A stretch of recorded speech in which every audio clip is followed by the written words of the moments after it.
Hey book friends, welcome back to my channel. Welcome to a 5-month reading wrap up.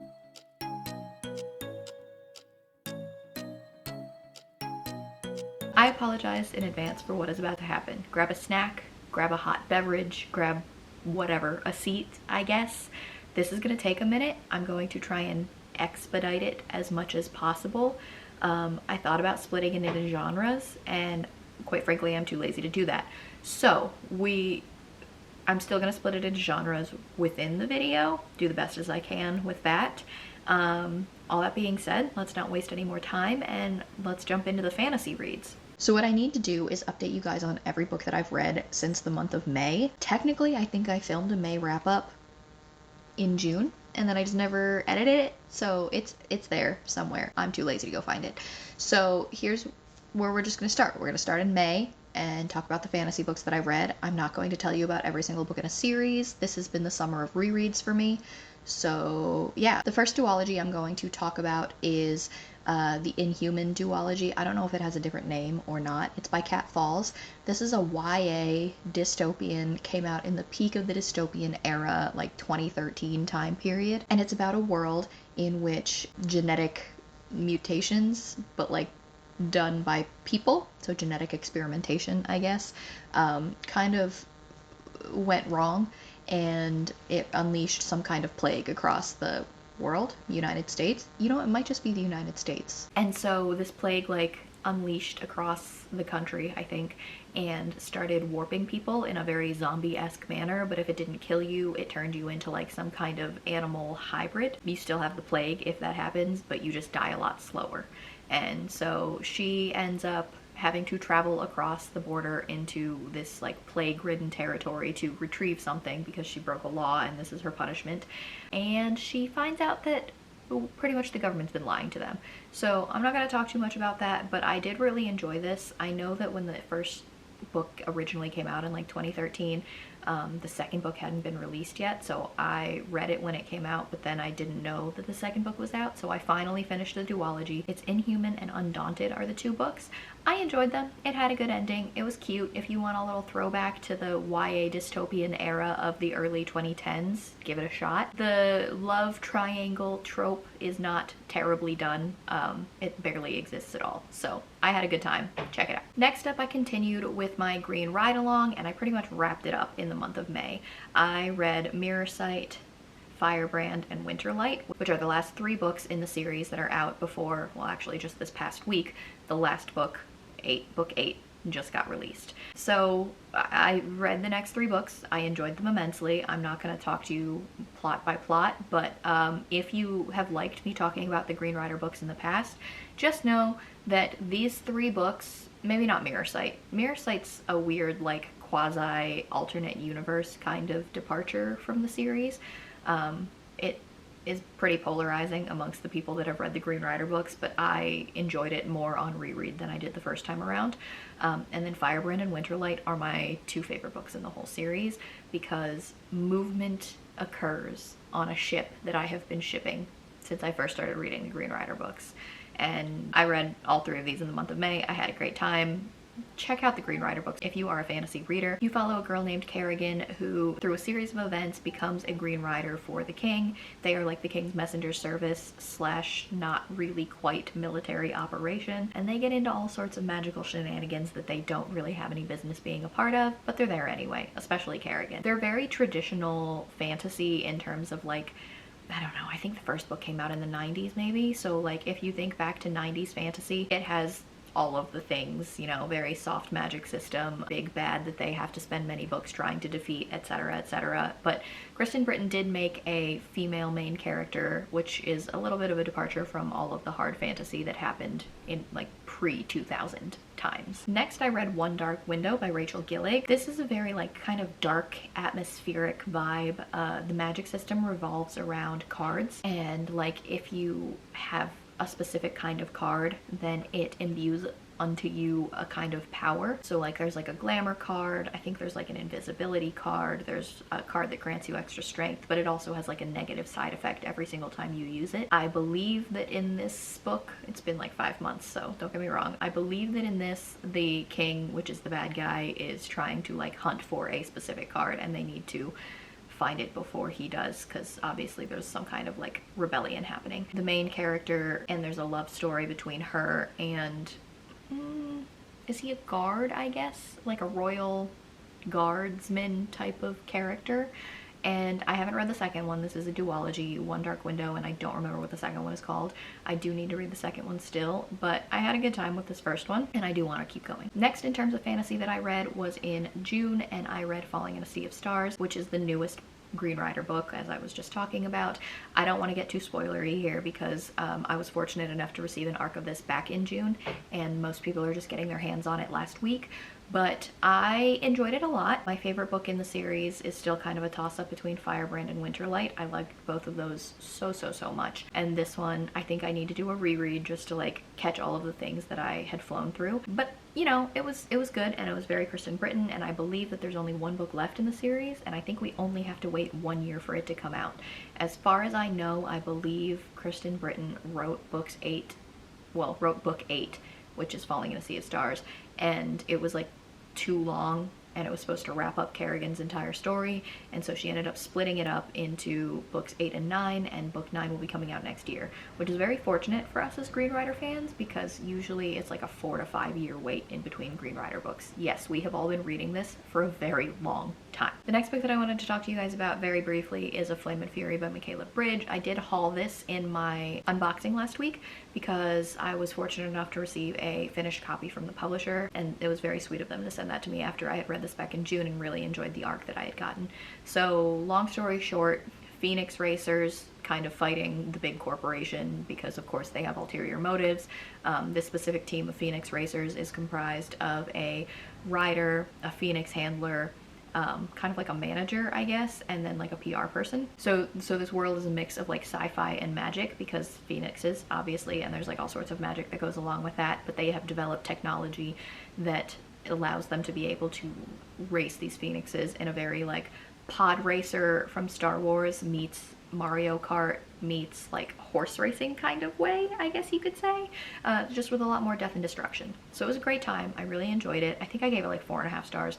I liked it a lot. I don't know that, I think it might have been just like a standalone novel, but I wouldn't hate to hear more from that world because I thought it was really cool. So I'm gonna move on to July, and I'm kind of separating romantasy off into the romance category for the record. So in this sci-fi fantasy category in July, I reread Project Hail Mary. I don't know that you guys need to hear me talk about Project Hail Mary yet again. I feel like I talk about Project Hail Mary every single year. Obviously the movie is coming out in the beginning of next year, so I'm hoping it's on everybody's radar already. In case you didn't know, Project Hail Mary is coming out. Ryan Gosling is the lead. It's based off of the book by Andy Weir. It's phenomenal. I would die for Rocky. I don't know that I need to tell you guys anymore. If you haven't read it, read it. Get ready for the movie to come out. August is going to be a very easy wrap up for me because I'm going to call it my month of Dungeon Crawler Carl. I recently was, well, okay, I tell everybody about Dungeon Crawler Carl. It's a cult. We're a happy cult. We tell everybody constantly to read Dungeon Crawler Carl if you haven't already. I have said that myself many times. Read Dungeon Crawler Carl. Especially read the audiobooks. And finally, somebody at work listened to me and started reading it and fell in love with it, as you do as soon as you start reading Dungeon Crawler Carl. You fall in love with the world of Dungeon Crawler Carl.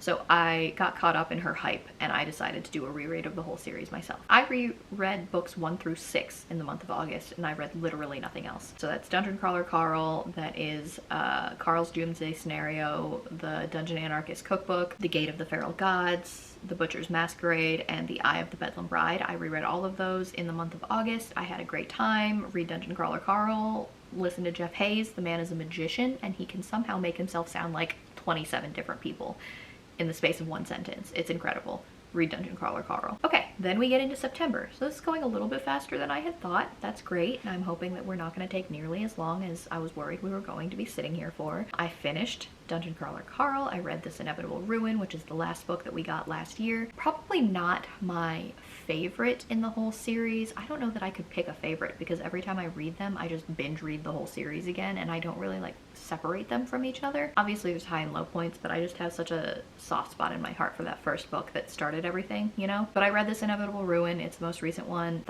The stakes have never been higher, you know? I also actually have to say that I have a soft spot in this book particularly. It's the one that made me the most emotional out of all of them, and it does it every single time. And I can't spoil the reasons as to why, but let's just say that in this book, Carl meets a lot of people that he never thought that he would have the opportunity to meet, and that is such an emotional moment for him. It just really tugs at your heartstrings, you know? So it was really, really good. I enjoyed it. Wrapped up my Dungeon Crawler Carl reread in the month of September. And then to continue on with the reread, I reread, can you see it from here? No, you can't, they're covered by candles. My Tamara Pierce shelf is up here now. I reread the entirety of the Becca Cooper books by Tamara Pierce. The first and the third are my absolute favorites for different reasons. It's so cool to see how she grows throughout the course of those 3 books. If we could get more Becca Cooper books, I would adore that. I love this trilogy so much, and I came to it so late. I think she didn't write these until like maybe 2010, around that time, and I did not read them for the first time until like 2018, 2019 probably. I just had fallen off of the Tamara Pierce like wagon. I didn't realize that she was still writing actively, and finally I came back to these and they are amazing. I've reread them 3 or 4 times now. You follow Becca Cooper, who is a guardswoman in Tortall. She, at the first book, is a puppy. The policing force, I guess you could say, in this series, their nicknames are dogs, and so when she's in training, they call her a puppy, and she's assigned to 2 training officers, essentially, in the worst part of the capital city of Chorus in Tortall.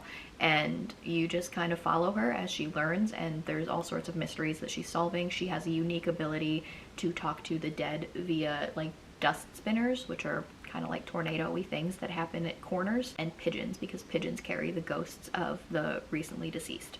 And so she has the ability to talk to both of them, which obviously helps her in the course of her work, and it's just, they're so good. I don't know how to describe to you. You follow her as she's writing journal entries about her day as they go, so you see everything from her perspective, and you don't get, obviously, unreliable narrator, right?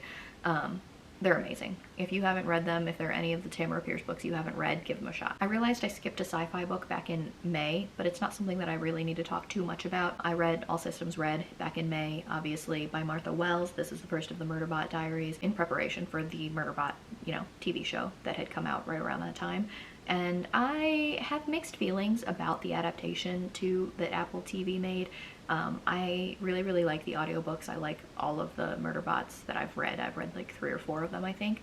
And I don't think Alexander Skarsgård did a bad job as Murderbot, but the weird changes that they made to the storyline to like all of the people from the first book was a little bit strange for me. I don't know how I would have fixed it per se. I enjoyed, let's put it this way, I enjoyed the TV show as a separate entity from the Murderbot novella. It took some getting used to though. Before we dive into the romance, which is going to take up a large portion of this video, I want to mention 2 like mystery-esque books that I read. The first one is Death at a Highland Wedding by Kelly Armstrong. I've talked about Kelly Armstrong's like historical mystery time travel books before. So this is, oh god, I don't even know, book 4 maybe? Book 5? Maybe book 4. It's gotta be book 4, I think. In which a Canadian police detective was sent back through time into the 1800s and utilizes her skills to become an assistant to like a, I don't know, Sherlock Holmes-esque type of character. They solve crimes together in the past, but she brings her like modern 21st century knowledge of crime scenes and forensics and investigative techniques to the 1800s. It's very Outlander coded, I guess you could say, minus the sweeping romance and all of that stuff. I don't know, I think the series deserves a lot more attention. I've enjoyed it a lot, and I can't wait to see what she does next. There's like a little bit of a romance happening in the background, but it's not at the forefront in any way, shape, or form, and it's been a really enjoyable series for me. I read them as soon as they come out. I've been fortunate enough to get arcs of every single one of them, I believe. like right before they come out, so I am eagerly awaiting the next book. The next one is called The Escape Game by Marissa Meyer and Tamara Moss. I received an arc of this from, I believe, Penguin Teen, and this was a fun little take, I guess, on escape rooms. I love an escape room. I am a big escape room girly. If I have the chance to go and do an escape room, I'm going to. John and I have done one like when we've gone on vacation. I've done one with friends when we've had to go away for work. Like, it's just, they're so much fun. I love escape rooms. And this book is like, what if escape rooms were made into a game show? In this particular book, it's like a reality TV show, and you have different teams that have to compete against each other to see who can solve puzzles in these escape rooms the fastest.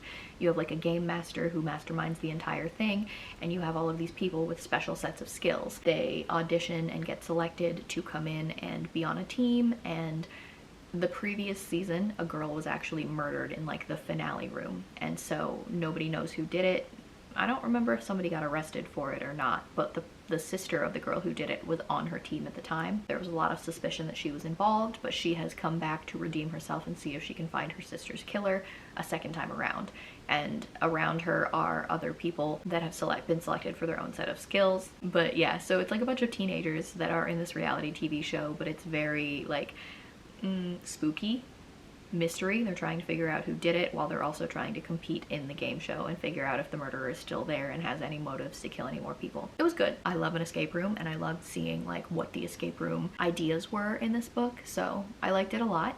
Go check it out. Marissa Meyer is obviously a very, very popular YA author. I've read a lot of her stuff. Obviously the Cinder Chronicles comes to mind initially, and I believe, I don't remember the superhero one that she wrote, but I read those as well. I'm not familiar with Tamara Moss, but they both wrote very well together. I actually couldn't tell that it was a duet author situation. So this has got me talking for like a really long time. I think what I'm going to do is give the romance category its own video, because otherwise this video is going to be an hour long. It's going to be absolutely ridiculous. So first I'm going to cut this off here. Don't forget to like, comment, and subscribe because it really helps out my channel. Down in the description box you're going to see links to my Goodreads, my Instagram, my Storygraph, my X, Unplugged book box has a rep code down there as well if you want to go check that out. But I will talk to you guys in the romance portion of this wrap-up video. Bye!